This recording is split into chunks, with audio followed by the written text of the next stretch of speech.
ఈరోజు పాఠానికి సిద్ధంగా ఉన్నారా? యెషయా గ్రంథం 43వ అధ్యాయం 1వ వచనంలోని దేవుని వాగ్దానంతో మిమ్మల్ని ఆహ్వానిస్తున్నాము.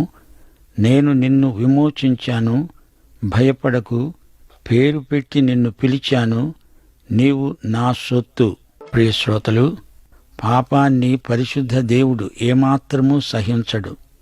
పాపాన్ని తప్పక శిక్షిస్తాడు. అయితే మన పాపాలను ఆయన శిలువ మీద మోసి బలియాగమైనందున మనకు పాప విముక్తి కలిగింది.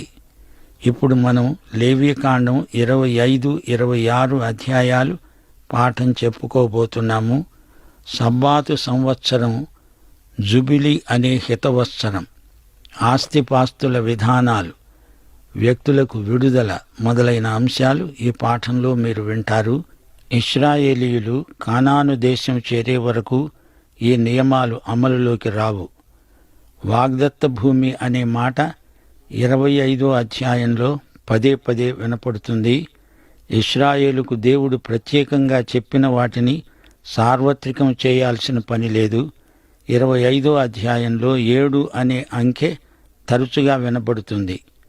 ఈ అంకె సంపూర్ణతను సూచిస్తుంది. ప్రకటన గ్రంథంలో 7 అంకె ఎన్నోసార్లు ప్రయోగించబడింది.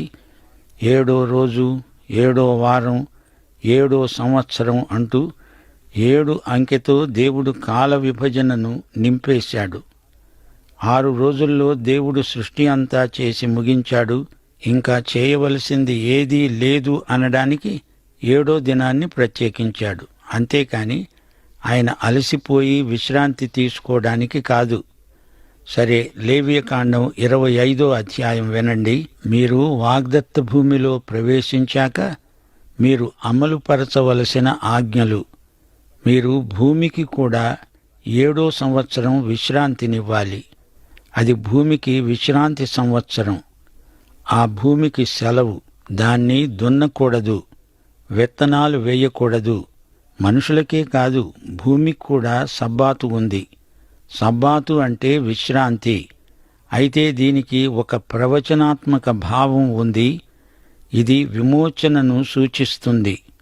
భూసార నిపుణులు చెబుతున్నారు, ప్రతి 7వ సంవత్సరం భూమికి విశ్రాంతినివ్వడం మంచిది. భూమికే కాదు, దానిమీద పనిచేసే వారికి సెలవు, విశ్రాంతి. ప్రజలకు అధిక లాభాపేక్ష నుండి దేవుడు ఈ విధంగా విడుదల కలిగించాడు. ఈ నియమాన్ని ఉల్లంఘించినందుచేతనే 70 సంవత్సరాలు బబులోనుకు చెరపోయారు. 6 సంవత్సరాలు భూమిని పండించవచ్చు. 7వ సంవత్సరం భూమికి సబ్బాతు. ప్రియ శ్రోతలు, వింటున్నారా? మానవునిపై నిలిచిన శాపం భూమి మీదికి కూడా వచ్చింది. మానవుడు చెమటోడ్చి భూమి దున్నుతాడు, పంటలు పండిస్తాడు.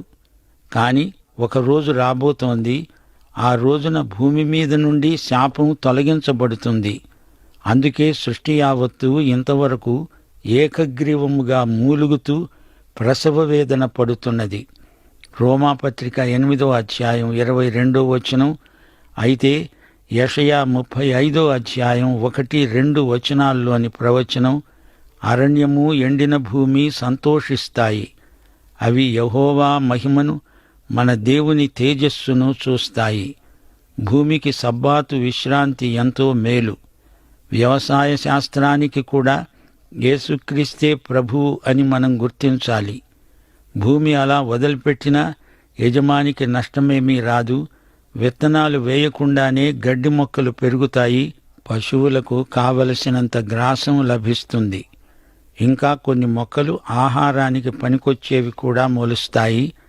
బీదలు, పరదేశులు వాటిని కోసుకోవచ్చు. ప్రియ శ్రోతలు, క్షయాధీన దాస్యంలో ఉన్న ఈ భూమికి విమోచన ప్రాప్తించే రోజు రాబోతోంది. సబ్బాతు జుబిలీ 50 సంవత్సరాలకు ఒకసారి వస్తుంది. లేవియకాండం 25వ అధ్యాయం 8వ వచనం. 7 విశ్రాంతి సంవత్సరాల కాలం 49 సంవత్సరాలు. ప్రాయశ్చిత్త దినాన శృంగనాదం మోగుతుంది. అప్పుడు మీ దేశ నివాసులందరికీ విడుదల ప్రకటించాలి. అది మీకు సునాదం. ప్రతివాడు తన స్వాస్థ్యమును తిరిగి పొందుతాడు. నీవు అమ్మినది లేక కొన్నది మొదలైన లావాదేవీల్లో ఎవరూ ఎవరినీ బాధించకూడదు. 7వ ఏట సాగు చేయకపోయినా 6వ ఏటనే భూమి 3 ఏండ్ల పంట పండేటట్లు దేవుడు చేస్తాడు. 9వ సంవత్సరం వరకు వారు పాత పంటే తింటారు. ప్రతి శతాబ్దానికి 2 సునాద సంవత్సరాలొస్తాయి. శృంగధ్వని సునాదం, ఇది పొట్టేలు కొమ్ము బోర. దేవాలయంలో ఆరంభమైన శృంగధ్వని దేశమంతటా వినపడుతుంది. అంచెల వారీగా దాను నుండి బెయర్షబా వరకు ఈ శృంగధ్వని వినపడుతుంది. జుబిలి సంవత్సరంలో తాకట్లు, క్రయ విక్రయాలు అన్నీ రద్దయిపోతాయి. యోహాను సువార్త 8వ అధ్యాయం 32, 36 వచనాలు, సత్యము మిమ్ములను స్వతంత్రులనుగా చేస్తుంది. కుమారుడు మిమ్ములను స్వతంత్రులనుగా చేసిన ఎడల మీరు స్వతంత్రులే. శ్రోతలు వింటున్నారా? యేసు ప్రభువు దగ్గరికి వస్తే ఆయన నిన్ను స్వతంత్రుణ్ణి చేస్తాడు. అదే నీ జీవితానికి సునాద సంవత్సరం. నీ పాప దాస్య శృంఖలాలు తెగిపోతాయి. లూకాసు వార్త 4వ అధ్యాయం 17 నుండి 21 వచనం వరకు యేసు ప్రభు నజరేతులో సమాజ మందిరంలో లేఖనం చదివాడు. ప్రభు ఆత్మ నా మీద ఉన్నది, బీదలకు సువార్త ప్రకటించటానికి ఆయన నన్ను అభిషేకించాడు. చెరలో ఉన్న వారికి విడుదల, గుడ్డివారికి చూపు ప్రకటించడానికి, నలిగిన వారిని విడిపించడానికి, ప్రభువు హితవత్సరం ప్రకటించడానికి ఆయన నన్ను పంపి ఉన్నాడు. అప్పుడు ప్రభు అన్నాడు, మీ వినికిడిలో ఈ లేఖనం నెరవేరింది. బీదలకు సువార్త ప్రకటన, ఇదే సునాదం, ఇదే జుబిలీ సంవత్సరం. భగ్న హృదయులకు స్వస్థత. అయితే మరో మాట, అక్షరాల అసలైన జాతీయ సునాద సంవత్సరం ఇశ్రాయేలుకు 1000 ఏండ్ల పరిపాలనలో వస్తుంది. యెషయా 11, 35, 40 అధ్యాయాలు, ఇర్మియా 23వ అధ్యాయం, మీకా 4వ అధ్యాయం, ప్రకటన 20వ అధ్యాయం, ఇవన్నీ 1000 ఏండ్ల పాలన అధ్యాయాలు. లేవియకాండం 25వ అధ్యాయం 23వ వచనం నుండి, భూమిని శాశ్వత విక్రయం చేయకూడదు, ఆ భూమి నాదే. జుబిలీ సంవత్సరంలో ఎవరి భూములు వారికే వస్తాయి. 50 సంవత్సరాలంటే అది దీర్ఘకాలం. ఈలోపుగా ఎవరైనా బంధువు ఉంటే అతడు సహాయం చేయడానికి ఇష్టపడితే ఆస్తిని విడుదల చేసుకోవచ్చు. ఇదే బంధు విమోచక పరిష్కారం. రూతు కథలో ఇదే సూత్రం బోయజుకు వర్తించింది. అయితే యేసు ప్రభువు మన బంధు విమోచకుడు. 28వ వచనం నుండి నివాస గృహములను గురించిన న్యాయ చట్టాలు పేర్కొనబడ్డాయి. కట్టడములను గురించి, స్థిరాస్తిని గురించి దేవుడు ఎంతగా కట్టుదిట్టం చేశాడో గమనించండి. వాడుక చేత స్థిరాస్తి దాని విలువను కొంతవరకు కోల్పోతుంది. లేవీయులకు ప్రత్యేక చట్టాలున్నాయి. 35వ వచనం నుండి వ్యక్తులను విడిపించే న్యాయ విధానం చెప్పబడింది. పరాయి దేశస్థులను మోసగించకూడదు, స్వదేశీయులతో వడ్డీ వ్యాపారం చేయకూడదు. సునాద సంవత్సరంలో బానిసలకు పూర్తి విడుదల. ఇశ్రాయేలీయులైన మీరు సహోదరులు గనుక ఒకని చేత ఒకడు కఠిన సేవ చేయించుకోకూడదు. శ్రోతలు వింటున్నారా? ఇశ్రాయేలీయులందరూ సోదరీ సోదరులు. ఎంత బీదవాడైనా అతణ్ణి బానిసగా చూడకూడదు, సేవకుడని భావించాలి. పరాయి దేశము నుండి బానిసలను కొనవచ్చు. బానిస వ్యాపారం ఆ రోజుల్లో ఏ విధంగా ప్రపంచవ్యాప్తమై ఉందో చూడండి. మోషే ధర్మశాస్త్రం ఈ వాస్తవాన్ని గుర్తించింది. బానిసలకు సునాద సంవత్సరం ఎంతో ఆశాభావాన్ని కలిగించింది. బంధు విమోచకుడు ఎవరైనా వచ్చి అతన్ని విడిపించవచ్చు. సునాద సంవత్సరానికి ముందే విడుదల కలిగించవచ్చు. ప్రియ శ్రోతలు వింటున్నారా? యేసుక్రీస్తే మన బంధు విమోచకుడు. ఆయన పరలోక మహిమైశ్వర్యము గలవాడు. ఆయన మన కోసం రిక్తుడై వచ్చాడు. మనలను విమోచించడానికి ఆయన తన ప్రశస్త రక్తాన్ని కార్చాడు. మనల్ని మాత్రమే కాదు, మనల్ని బట్టి శపితమైన ఈ భూమిని కూడా విమోచిస్తాడు. బంధు విమోచకుణ్ణి గురించిన చట్టం మన ప్రభువైన యేసుక్రీస్తు వైపునకే నడిపిస్తుంది. ఇప్పుడు మనం 26వ అధ్యాయంలో ప్రవేశిస్తున్నాము. ఈ అధ్యాయంలో భూములను గురించిన చట్టాలు పొందుపరచబడ్డాయి. దేవుని ఆశీర్వచనాలు వాగ్దానం చేయబడినాయి. దేవుని తీర్పులు కూడా ప్రకటించబడ్డాయి. 26వ అధ్యాయంలోని చట్టాలన్నీ ప్రవచనాత్మకమై ధ్వనిస్తున్నాయి. ఇశ్రాయేలు భవితవ్యమంతా ఈ అధ్యాయంలో దేవుడు ప్రవచిస్తున్నాడు. ఈ అధ్యాయంలో షరతులెన్నో ఉన్నాయి. దేవుని నిబంధనలకు లోబడితే దేవుడు వారిని ఆశీర్వదిస్తాడు. ప్రజల విధేయత మీద దేవుని దీవెనలు ఆధారపడి ఉంటాయి. దేశం సుభిక్షంగా ఉండాలంటే ప్రజలు తమ దేవునికి విధేయులై ఉండాలి. ఈ రోజున మనకు కూడా ఇదే సూత్రం వర్తిస్తుంది. లేవియకాండం 26వ అధ్యాయం సారాంశం వినండి. మీరు విగ్రహములను చేసుకోకూడదు. నేను నియమించిన విశ్రాంతి దినములను మీరు ఆచరించాలి. నా పరిశుద్ధ మందిరమును సన్మానించాలి. నేను యెహోవాను. ఈ 2 వచనాలు దశాజ్ఞల్లోని మొదటి 2 ఆజ్ఞలు. వాగ్దత్త భూమిలో ఇశ్రాయేలు జాతి మనుగడకు ఈ 2 ఆజ్ఞలు ఆధారం. భూమి వారికి ఇవ్వబడింది. అయితే వారా దేశాన్ని స్వతంత్రించుకోవాలంటే దేవునికి విధేయులై ఉండాలి. వారు విగ్రహాలు చేసుకోకూడదు. హీబ్రూ భాషలో విగ్రహం అనడానికి ఏలీలిం అనే మాట ప్రయోగించబడింది. దానికి అర్థం శూన్యం. అనగా విగ్రహము అనేది నీకు దేవునికి మధ్య శూన్యం ఏర్పరుస్తుంది. దేవుని స్థానాన్ని ఆక్రమించిన విగ్రహం శూన్యమే. కట్టెతో రాతితో విగ్రహాలు చెక్కకూడదు. ఇదే ఆజ్ఞను దేవుడు ఇశ్రాయేలు జాతికి పదే పదే ఇస్తూ వచ్చాడు. పరిశుద్ధ స్థలాన్ని శుచిగా పవిత్రంగా ఉంచాలి. మీరు నా కట్టడలను బట్టి నడుచుకొని నా ఆజ్ఞలను ఆచరించి వాటిని అనుసరించి ప్రవర్తించిన ఎడల వర్షాకాలంలో మీకు వర్షమిస్తాను. మీ భూమి మీకు పంటలనిస్తుంది. మీ పొలముల చెట్లు ఫలిస్తాయి. ద్రాక్ష పండ్ల కాలం వరకు నూర్పు కొనసాగుతూనే ఉంటుంది. మీరు తృప్తిగా భుజించి మీ దేశములో నిర్భయంగా నివసిస్తారు. మీకు క్షేమము కలుగజేస్తాను. ఎవడూ మిమ్ములను భయపెట్టడు. హాయిగా పండుకోండి.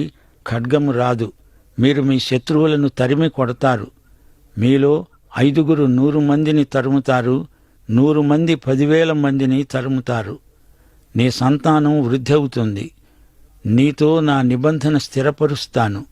పాత ధాన్యం సమృద్ధిగా ఉంటుంది. అదే మీరు తింటారు. మీ మధ్య నా మందిరం ఉంటుంది. నేను మీ మధ్య నడుస్తాను. నేను మీ దేవుణ్ణి, మీరు నా ప్రజలు. ఈజిప్టు దాస్యము నుండి మిమ్ములను విమోచించాను. మీ కాడి పలుపులు తెంచాను. మిమ్మల్ని నిలువబెట్టాను. మీరు నాకు అవిధేయులైతే మీకు తాపజ్వరం, క్షయరోగం వస్తుంది. మీ కండ్లు క్షీణిస్తాయి. మీ ప్రాణాలకు ఆయాసం కలుగుతుంది. మీ పంట మీకు దక్కదు. మీరు నాకు విరోధులవుతారు. శత్రువులు మిమ్మల్ని ఏలుతారు.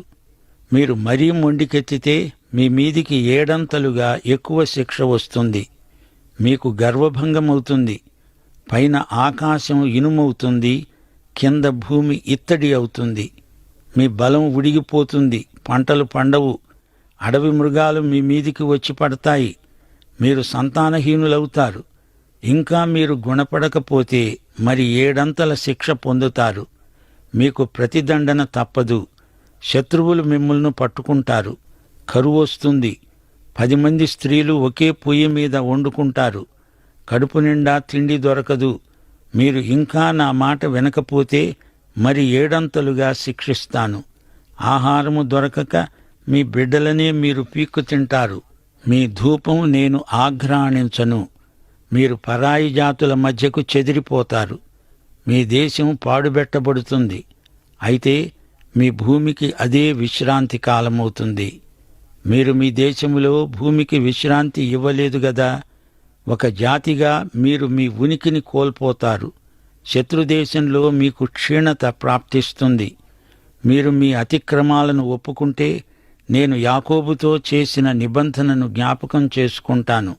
అలాగే ఇస్సాకు అబ్రహాములకు చేసిన నిబంధన జ్ఞాపకముంచుకుంటాను. మీరు శత్రుదేశంలో ఉన్నప్పుడు నేను మిమ్మును పూర్తిగా విడువను. మిమ్ములను ఈజిప్టు దాస్యము నుండి విడిపించిన యెహోవాను నేనే. ప్రియశ్రోతలు వింటున్నారా?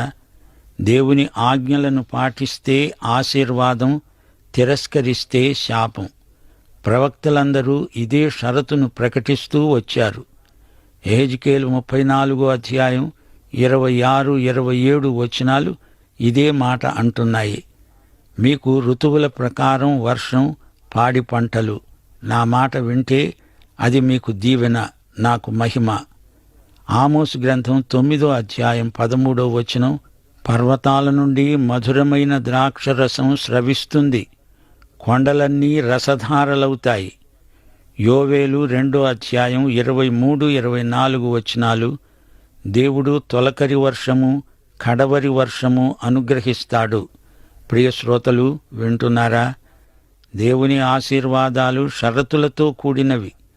ఇశ్రాయేలు జాతి గాని, విశ్వాసులమైన మనము గాని దేవుని మాట వింటేనే దీవెన, లేకపోతే శాపం. అంటే దేవుడు ఎందరో భక్తులను లేపి వారి చేత చెప్పించాడు. సమూయేలు, దావీదు, దెబోరా, గిద్యోను, ఏలియా మొదలైన వారు ఎంతో చెప్పారు. యెహోషువ 23వ అధ్యాయం 10వ వచనం, మీ దేవుడైన యెహోవా మీకిచ్చిన మాట చొప్పున తానే మీకోసం యుద్ధం చేసేవాడు గనుక మీలో ఒకడు 1000 మందిని తరుముతాడు. ఈ లెక్క మా శ్రోతలు గమనించారా? 5 100 మందిని తరిమితే 100 మంది 10,000 మందిని తరిమి కొడతారు. ఇక్కడ ఒక్కడు 1000 మందిని తరుముతున్నాడు. దేవుని మాట వింటే జయం, వినకపోతే అపజయం. వింటే దేవుని వాగ్దానము చొప్పున వారు ఒక జాతిగా వర్ధిల్లుతారు. ఆరాధన గుడారం వారికి ఆశీర్వాదాల నిలయం. ప్రకటన 21వ అధ్యాయం 3వ వచనం, ఇదిగో దేవుని నివాసము మనుష్యులతో కూడా ఉన్నది. ఆయన వారితో కాపురముంటాడు. వారు ఆయన ప్రజలై ఉంటారు. దేవుడు తానే వారి దేవుడై ఉండి వారికి తోడై ఉంటాడు. ఈ అధ్యాయం మొత్తంలో దేవునితో సహవాసం ఆయన ప్రజలకు గొప్ప ఆశీర్వాదమని మరీ మరీ చెప్పబడింది. 1 యోహాను 1వ అధ్యాయం 7వ వచనం, ఆయన వెలుగులో ఉన్న ప్రకారము మనము వెలుగులో నడిచిన ఎడల మనము అన్యోన్య సహవాసము గలవారమై ఉంటాము. అప్పుడు ఆయన కుమారుడైన యేసుక్రీస్తు రక్తము ప్రతి పాపము నుండి పవిత్రులనుగా చేస్తుంది. ప్రియశ్రోతలు వింటున్నారా? దేవునికి మనతో సహవాసం చేయడమంటే ఎంతో ఇష్టం. 2 కొరింథీ 6వ అధ్యాయం 16వ వచనం, దేవుని ఆలయమునకు విగ్రహములతో ఏమి పొందిక? మనము జీవము గల దేవునికి ఆలయమై ఉన్నాము. దేవుడు అంటున్నాడు, నేను వారిలో నివసించి సంచరిస్తాను. నేను వారి దేవుడనై ఉంటాను, వారు నా ప్రజలై ఉంటారు. గతంలో దేవుడు వారికి ఎంతో మేలు చేశాడు. ఈజిప్టు దాస్యం నుండి విడిపించాడు. ఇంకా ఎన్నెన్నో మేళ్లు చేస్తాడు. ఇదే మాట అపొస్తలుడైన పౌలు ఫిలిప్పీ పత్రిక 1వ అధ్యాయం 6వ వచనంలో అంటున్నాడు, మీలో ఈ సత్క్రియను ఆరంభించినవాడు యేసుక్రీస్తు దినము వరకు దానిని కొనసాగిస్తాడని రూఢిగా నమ్ముతున్నాను. దేవునికి స్తోత్రం. ప్రియశ్రోతలు, దేవుని ఆజ్ఞలను ధిక్కరిస్తే దేవుని తీర్పునకు గురి అవుతాము. ప్రజల మీదికి, దేశం మీదికి గొప్ప శిక్ష వస్తుంది. దేవుని కోపం రగులుకుంటుంది. ఇశ్రాయేలీయులు అవిధేయులై దేవుని తీర్పును కొని తెచ్చుకున్నారు. పాఠం ఇక్కడ ఆపుతాము. దేవుడు తన ప్రజలకు బుద్ధి చెప్పడానికి వారిని అన్యుల చేతికి అప్పగించాడు. అది సరే, ఇప్పుడు మన పరిస్థితి ఏమిటి? దేవుని మాట వినకపోతే, ఉప్పు నిస్సారమైతే దాన్ని ప్రజలు కాళ్లతో తొక్కుతారు. జాగ్రత్త. ప్రభు అయిన యేసుక్రీస్తు వారి సత్కృప, తండ్రి అయిన దేవుని మహాప్రేమ, పరిశుద్ధాత్మ యొక్క నిత్య సహవాసము మనకు తోడై ఉండునుగాక.